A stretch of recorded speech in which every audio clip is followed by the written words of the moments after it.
नमस्कार, मी सेजल पुरवार. महाराष्ट्राचे महानिर्णय या विशेष कार्यक्रमात तुमचं मनपूर्वक स्वागत. सुरुवातीला पाहूयात एक महत्त्वाची बातमी. नाशिकमध्ये होणाऱ्या सिंहस्थ कुंभमेळ्याच्या पार्श्वभूमीवरती वेगवेगळ्या विकास कामांचं भूमिपूजन हे करण्यात आलं. मुख्यमंत्री देवेंद्र फडणवीस यांच्या हस्ते तब्बल 5,657 कोटी रुपयांच्या विकास कामांचं भूमिपूजन झालंय. जवळपास 44 कामांचा यामध्ये समावेश आहे. कुंभमेळा सुरू होण्यापूर्वी टप्प्याटप्प्यात ही कामं पूर्ण केली जाणार आहे. यावेळी मुख्यमंत्री आणि उपमुख्यमंत्र्यांनी रामकुंडावरती जात अधिकाऱ्यांकडून भविष्यात होणाऱ्या विकास कामांची माहितीही जाणून घेतली आहे. या भूमिपूजन कार्यक्रमाला उपमुख्यमंत्री एकनाथ शिंदे, मंत्री गिरीश महाजन, माणिकराव कोकाटे, त्याचबरोबर आमदार आणि काही अधिकारी उपस्थित होते.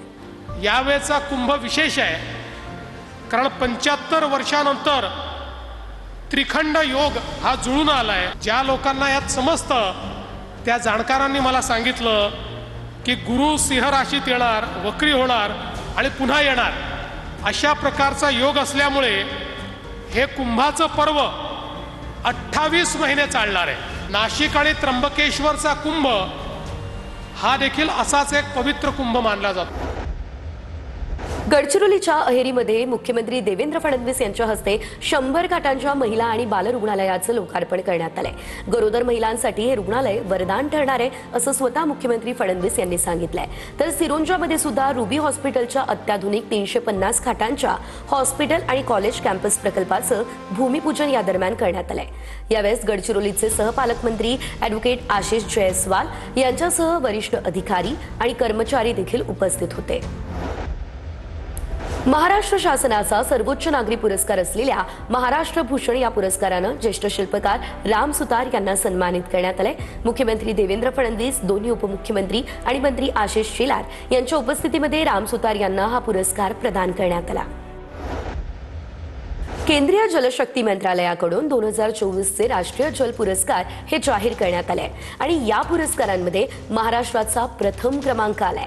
पाणी संवर्धन आणि व्यवस्थापन क्षेत्रातील कामगिरीसाठी हा पुरस्कार आता जाहीर झालेला आहे. तर नवी मुंबई महापालिकेला सर्वोत्कृष्ट शहरी स्थानिक संस्था म्हणून प्रथम क्रमांकही मिळालाय. तर नाशिकच्या कनेफनाथ जल आणि पाणी वापर सहकारी संस्थेने सर्वोत्कृष्ट जल पाणी वापर संस्था या श्रेणीमध्ये द्वितीय क्रमांक पटकावला.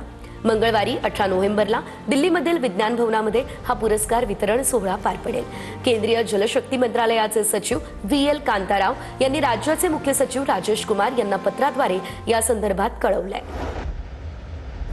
महाराष्ट्र राज्याच्या कृषी विभागाचे नवे बोधचिन्ह आणि घोषवाक्यांचं मुख्यमंत्री देवेंद्र फडणवीस यांच्या हस्ते अनावरण झालं. तब्बल 38 वर्षांनंतर कृषी विभागाला नवं बोधचिन्ह आणि घोषवाक्य मिळालंय. शाश्वत शेती, समृद्ध शेती या नवीन घोषवाक्याचं अनावरण करण्यात आलंय. मुंबईमधील सह्याद्री अतिथीगृहामध्ये हा अनावरण सोहळा पार पडलाय आणि या सोहळ्याला उपमुख्यमंत्री अजित पवार आणि एकनाथ शिंदे शिवाय कृषी मंत्री माणिकराव कोकाटेही उपस्थित होते. या दरम्यान बोधचिन्ह स्पर्धेतील विजेता आणि घोषवाक्य स्पर्धेतील विजेत्यांचा सत्कारही करण्यात आला.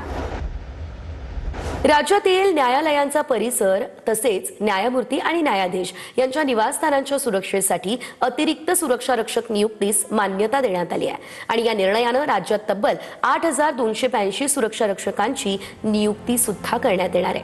मुख्यमंत्री देवेंद्र फडणवीस यांच्या अध्यक्षतेत झालेल्या मंत्रिमंडळ बैठकीत हा निर्णय घेण्यात आलाय. राज्यातील न्यायालयांमधील सुरक्षेसंदर्भात जनहित याचिका दाखल करण्यात आली होती. त्याच अनुषंगानं हा निर्णय आता घेण्यात आलाय. त्यानुसार पहिल्या टप्प्यात मनुष्यबळ व दुसऱ्या टप्प्यामध्ये आवश्यक उपकरणं उपलब्ध करून देण्यात येतील. आंतरराष्ट्रीय शिक्षणाचं केंद्र ठरणाऱ्या एज्युसिटी प्रकल्पाला सिडको महामंडळाकडून आता गती देण्यात आली आहे. नवी मुंबई आंतरराष्ट्रीय विमानतळापासून 5 किलोमीटर अंतरावरती हा एज्युसिटी प्रकल्प प्रस्तावित आहे. सिडको महामंडळानं या प्रकल्पाकडे जाण्याच्या पोहोच रस्त्याच्या कामासाठी 116 कोटी रुपयांच्या निविदा जाहीर केल्या आहेत. महाराष्ट्र सरकारच्या या महत्त्वाकांक्षी प्रकल्पासाठी सिडकोने तब्बल 250 एकर क्षेत्र राखीव ठेवले आणि या प्रकल्पासाठी 85% भूसंपादनाचं काम पूर्ण झाल्यानंतर राष्ट्रीय महामार्ग क्रमांक 4B वरून या प्रकल्पापर्यंत पोहोचण्यासाठी पोहोच रस्ते बनवण्याच्या कामाला सुरुवात होणार आहे. कुंडेवहाळ गावाजवळून पनवेल, उरण, JNPT महामार्ग म्हणजेच NH4B येथून या रस्त्याची सुरुवात होणार आहे. महाराष्ट्राचे महानिर्णय या विशेष कार्यक्रमात आता वेळ झाली आहे इथेच थांबण्याची. नमस्कार.